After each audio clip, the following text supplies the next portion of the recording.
Hello, good afternoon. Happy Sunday. It's the 4th of April and you may well be celebrating, you might not be. Either way, movement snacking stops for no person. We keep on going. So I'm here to deploy, offer, suggest, invite you to the 4 p.m. movement snack, which means a bit of circulation boosting, means some coordinated sway. So you need your coordination brain in, and some stretchy type positions. You may have had a very active day already. I don't know. You might have been Easter egg hunting. You might be relaxing.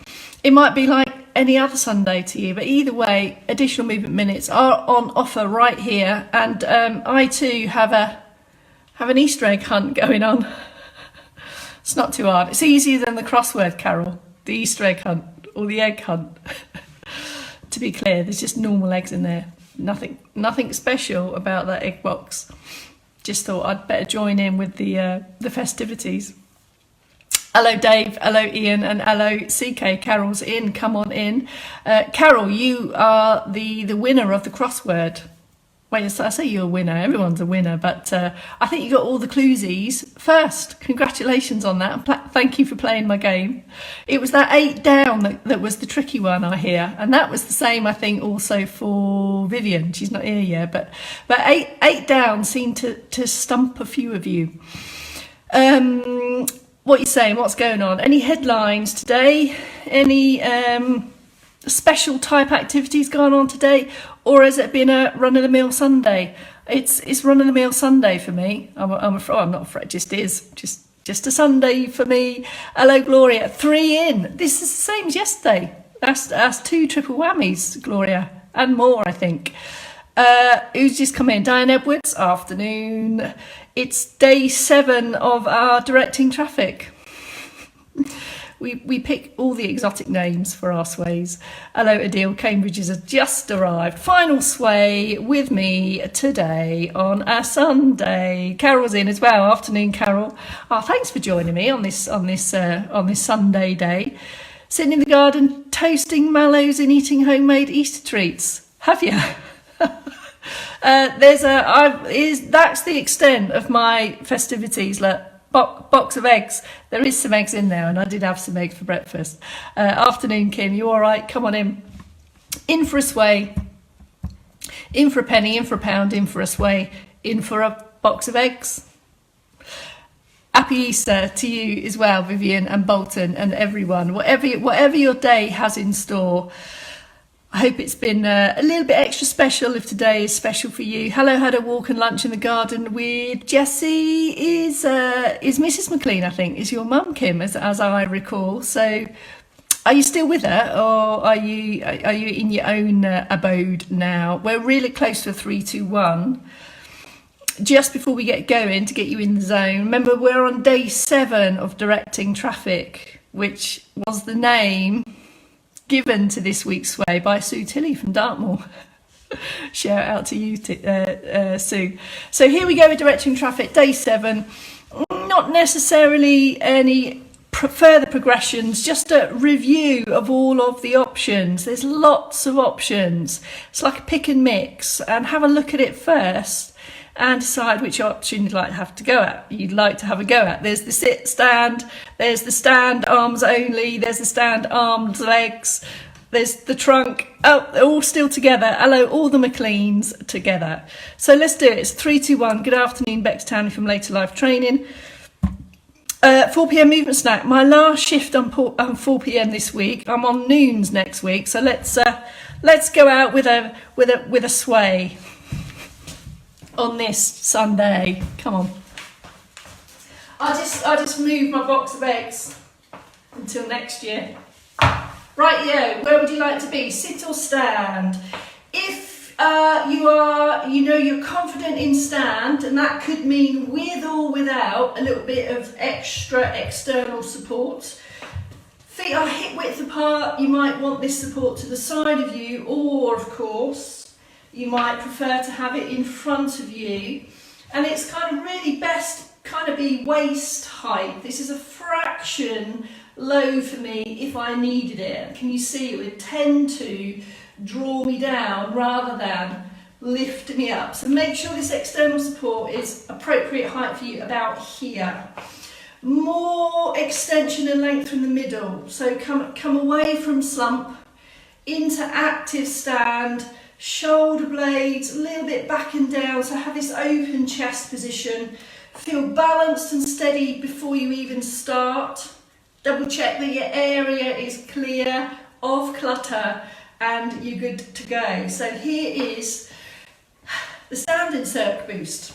Start with legs, start steady, stay steady, and the pace is yours. It should feel comfortable and rhythmical, and it just keeps ticking over. And then your focus is to involve the ankles, so peeling the heels off first, and to maintain this feeling of activeness in the centre. So as long as you comfortably can between the hip and the first rib, and as and when you're ready, bring in an arm. Rhythmically marching forwards and back, focus on the back as well. It's not just flappy from the elbow, it's driven by the shoulder, and then change supports if you need to, or bring them together as you're comfortable. So pick your options there, and don't forget it might be better to have that support in front so you can switch freely between left and right arm. That's all the key stand prompts, or if you prefer, there are the seated prompts. If you haven't already, here's the key markers for a successful and effective seated circ boost march. Circ boost. Here's the active sit, that's the first bit. You might be comfortable to stay here towards the back of the chair, or take up some extra support, just crowbar in a bit of a hip walk, bringing the buttocks just past centre. This gives you more leg room so that you can be active and upright sit for the march, one or two arms. And if you have intention to come up to standing today, or you're working towards improving your standing activities, stop on the top end and then a little bit more focus and get the ankles, the feet and the toes and the hips working on the seated march. All fairly low. Can you feel the feet are pushing the knees up? And the toes are barely leaving the floor, but we've got lots of range of motion in the ankles. If you start to feel that you're rolling a bit in order for that to happen, try a few with leaving the toes behind, just lifting the heels, or put in a little bit of extra support. Make sure you don't go into a shrug, keep the neck long there. Can you see? And then these options you can build over time. Other options here in sit is this extended march, row action as we call it, and all this serves these rhythmical, comfortable movements, literally boost the circulation and will cause a light lift in the heart rate, leaving us feeling the need to take some deeper breaths. Just this. Last flurry of that, I'm going to push up to stand just to finish off this circ boost. It's your pace, so regardless of my pace, just think about how you're moving, think about a comfortable pace for you. Knees are fairly low but consistent, and everything is rhythmical. And then take a pause, use this external support if you would like, and just feel what that burst of activity has done. And this is the exact response that you can expect from this type of activity. So the more moving parts are going and for longer, you can expect a raise in the heart rate, a light raise, and this is good, this is positive. And as and when you feel ready to move now into the sway, you might want to take a bit of a pit stop pause in stand or in sit. So take a recovery perhaps, and then reset sit or stand postures as we move into the sway section. So this requires more coordination, and the aim here is to think about active postures whilst we're thinking about movements of the arms that require more coordination. So this is mindful movement and really being aware of how you move. So if you are going to give this a go in stand, you should feel really confident on your feet. Feet are about comfortably hip width apart. If you feel that you're going to need this external support, I suggest that you come down to sit and rehearse and master the upper limb movements first. So master one bit before we add the next. All right, let's start with one of our sways and one of the base moves we've done this week. So the part A sequence we said was this, and this is why we've called it directing traffic. And just find your way around alternating arms. Now, key points here. Can you feel the movement is from the elbow, palms towards the trunk, and then rotate the elbow and palms face forwards. And all of this on a really supported posture and leg position. So continue on that if that's comfortable for you. You may decide to have thighs lightly on a fixed immovable support, so that you have perhaps a little bit more confidence to use both arms, knowing you've got a bit of extra feedback coming from the legs, or you might be here in sit. Which one do you want? You choose. Okay, that was kind of our basic part A sequence. If you like the feel of that, you can start to add a little bit of sway or weight transfer. This is small, it's a weight shift, a little bit more from one leg to the other. How does that feel? So we're building the complexity of this. More things to think about. Take a pause. Adding to that complexity is to have both arms doing two things slightly different at once. So remove the sway, feet are still, or in sit position. And now we're going to just slightly change the order of things so that we're doing the same movement but actually not both entirely at the same time. And that probably feels quite different.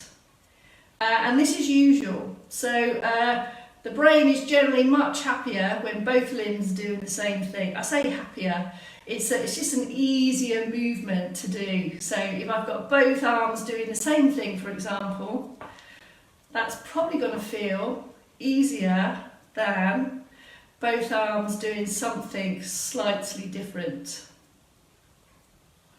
How is that? Now, if you've mastered that, only then do you want to start to add something onto that. So now we have the sway. This is how you build the complexity of the movement, how you progress over time, but it should all feel comfortable, doable and achievable. And this is why it's up to you to pick the level, if you like, the degree of complexity for you. Take a pause, end of sequence.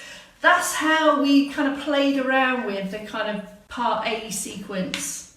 And then we had a part B sequence, looks like this. Again, firm legs to begin with, feel steady and confident in stand before you try this, or start in sit and see how it feels for you. I'll take this next one in seated, just change my position so you can see. So in sit or stand, here was the B sequence, the B team if you like. So we had a slide up to the trunk, a press out to the front and a float down. So there's the B sequence there, and we're just keeping the shoulders down, active posture, slide up the side of the trunk, out and down. And again, as you can feel, when one arm is doing the same thing as the other, it gets more complicated when we change that so that the other arm is doing something a little bit different. Just got my arms out shot here. So we've got a slide up the trunk plus a palm up position on the other hand. Just running out of space here to kind of see what's going on there. So up to the side of the trunk, arm out to the side, push out and down. You just stand up while I've got bits to the side of me here. So there, push away and down, there. And to further add to that complexity, you can add a glance to the upward palm on that hand. Now this one probably feels potentially a little bit more complex than the part A sequence, because I've got actually lots of directional changes going on that trunk sliding arm plus that head turn. Pause, end of sequence. Then we further played with these two sequences A and B to bring them together. So have a look at this. This is if you would like some leg movements as well. So just take a check of that, have a check in with yourself just to check that you feel confident to take a forward and a back step. If you're not ready for this bit yet, just go for the upper limb. There's the leg option that we're going to add in now if you would like. Okay, so here it goes. We have arms come in and press down. So here's the arm sequence, and then the legs with the double arm. We had a small step back and a press down. Then we added a trunk turn and down. Same arm upside trunk, extend and down. And now on the double, the feet come together, other foot steps back, and then we continue on the turn and the return. Same arm slides up to the trunk, press forwards. On the double, the feet come together and the feet press back. So this was our full sequence, if you like, if you want the whole thing. Or you can just pick elements of it and just go with the part of the sequence that you like the feel of the most. How is that for you? Step and press back. Let's take end of sequence there, take a pause. So it could be that you just want to keep the legs still and add the trunk movement with the trunk slider, and then just continue to the other side without the doubles there. So there's just lots of options for you to choose from. Do you like the whole thing, both sequences, or would you like to keep the legs fixed and still with the trunk and just focus on the arms? Here's the last run through, and take a pause. End of sequence. And of course in seated, exactly the same from the top end. So you've got the trunk movement and the return and the gaze, etc. Now in seated in the trunk, for the double, you can go into a back extension if you would like. Continue to the other side. There.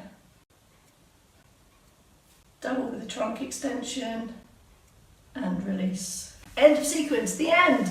So that's where all the different sequences and options for directing traffic this week.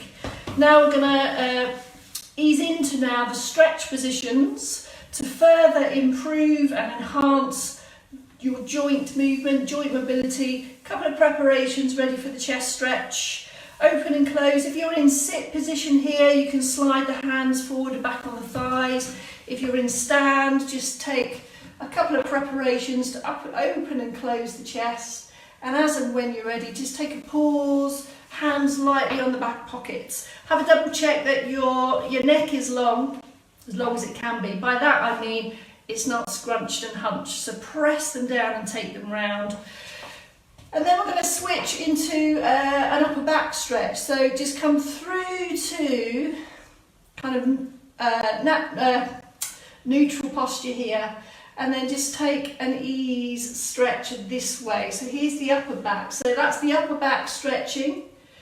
release through, and this is the chest stretching. So we've got front and back stretch positions there, slowly in, slowly out. And an extra one to ease down, and you'll feel the stretch sensation across the top of the shoulders here.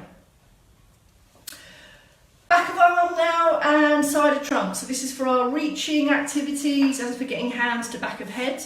Again, pick your position, sit or stand. You don't want these to challenge your balance, so be active in sit or stand position. And then ease your way through that elbow lift position, slowly in and out. Just feel your way. You might want to assist with the other hand here. And as and when you're ready, just go for a pause. Pause position, maintain your usual breathing and ease out. Now this elbow position is going to vary greatly between person to person, so just find a range of motion that's kind of just comfortably beyond that you would normally do. That's how we're going to improve movement over time. And just be sure, can you see and feel that my head, my neck doesn't move. It's not compromised by this position here, and it's as if you're trying to get your fingertips down towards you, as if you've got an itch between your shoulder blades. There. Pause and release. And all of these are slowly in and slowly out. So that's for our hand behind head movements. So what about reaching higher? We need something else now. We need the shoulder plus some extra movement through the trunk. So we start the first position, as we've just done. Might want to just offer the arm a bit of support and then go for a couple of seconds on a reach. So it's as if you're reaching up and you're lifting right out of the hip. If you're in stand and you're confident in stand, you might want to take a wider stance to give you greater support. One hand on this external support like so. Go for the elbow raise, go for the lift, and just for a moment bend towards the support. Just a small bend and return and come back down. And to do the other side, you'll need to change support sides. There, there, there, there. And can you feel you're lifting out of the hip? If shoulders are not comfortable in that high position, here's some options on a raise here. Again, when I stand in this position, you need to feel that you're confident on your legs, or take up some support with the thighs lightly on a fixed support, and that could work for you there. Or, of course, there's the option to take it in sit. Really kind of an overall great one, this, for overall feelings of extension. It involves the upper back, it involves the shoulders, and gives us this kind of general upper body stretch position. That's all the upper body ones. 2 leg ones to do now. I'm going to change my chair position so that you can see what's going on. Slightly sideways on, this will give you a better view of what's happening through the posture. So come down to sit and hip walk forward, if that's comfortable for you. And we're going to take the stretch position for the back of the thigh. Perhaps go into an inactive posture and just feel the slump. It doesn't feel that comfortable to slump, certainly not for long periods, but it does enable you to feel and think about what happens when we come into active sit. And it's the active sit position we want for this back of thigh position next. So high up on the sit bones, as much comfortable distance between your hip and your rib. Leg is out to straight. I've got a perfectly placed table here, so I can either give myself some extra support there or here on the leg, and then ease into that stretch position. I've got a slight bend on the knee, and it's here in the back of the thigh that you'll feel that stretch tension. And it should be comfortable, but you'll certainly feel it's there. Little pause, and then just have a sense, how far can you comfortably ease the fingertips down the shins, because that's ultimately is what we want this movement to do, to make it easier for us to get to our feet, shoes, socks, toenails, for example. Slowly in, slowly out. So that's our back of thigh positions. And can you feel and see this also requires that hip hinge position that's pretty much in all of our trunk movements required for picking up objects from the floor or even sit to stand. So let's go into calf stretch position now. Legs out to extend position, knees slightly bent, and then squeeze the toes back towards you there. Push the heel forward, toes back. Have you got the stretch sensation on the back of the calf? And you'll feel the shin muscles working to keep that toe pulled back. So take a pause if you can. By a pause, I mean bring the toes back, hold that position for a short while, maybe 8 to 10 seconds. But most importantly, it's just to kind of get that feeling of stretch and repeat 2 or 3 times. And these types of stretch movements are best done when you've been moving around after some circ boost, for example. If you've been out in the garden or doing an active task, it's better when the muscles are warm. That calf stretch I've just shown you can also be done in standing. I'm going to push up to stand to show you this. Using this external support, have a look. Backward step with control, ball of foot through to the heel, there. And once that heel is down, you'll feel the stretch in the back, that calf, the same position. If you can't feel it, you might want to take an extra little bit of a bend towards the front knee. Double check that you can still see your toes, so we don't want to go too far forwards. Or you can take a slightly wider step here. Yesterday we also did the half step in and plus a bit of a bendy stretch on the back leg. This will change the position of the stretch. It'll also require more activity in the thighs. See how that one feels for you. Remember, when you take the backward step, using that external support, place the ball of the foot and then ease the heel down. You're also going to get a stretch in the front of the hip here. And you can see how this stretch, these stretches contribute to stride length. There's the half step in. There's the bend. Keep that back heel down. See how this one feels. Needs more activity in the thighs for this one, so just take a small bend and see if that's comfortable for you. And that's pretty much it on our 4 p.m. Maybe a few shirt offs to finish, a few moving shirt offs, plus some extra hug positions to get chest and back. Just a few more stretches in, and if you'd like, some extra ones through the wrists, especially if you've been holding stuff, grabbing stuff, or pincing stuff in the garden today. All right, that's your stretch selection done. End of week for me on 4 p.m s. I'll see you next week on the noons. I think that means you're back round on Dave on 8 a.m s, me on noons, and Chaos on 4 p.m s. I think that's it. How did you get on, Gloria? Coordination, not what it used to be, never mind. Good. Hey, practice. Repetition is the key. Complete joy as always, folks. I will see you tomorrow. Is it still bank holiday? I think it's still, yes, it's bank holiday Monday, isn't it? So see you tomorrow on the bank holiday. Have a lovely evening to you too, Gillian with the J. Hello, Apostolis from Greece.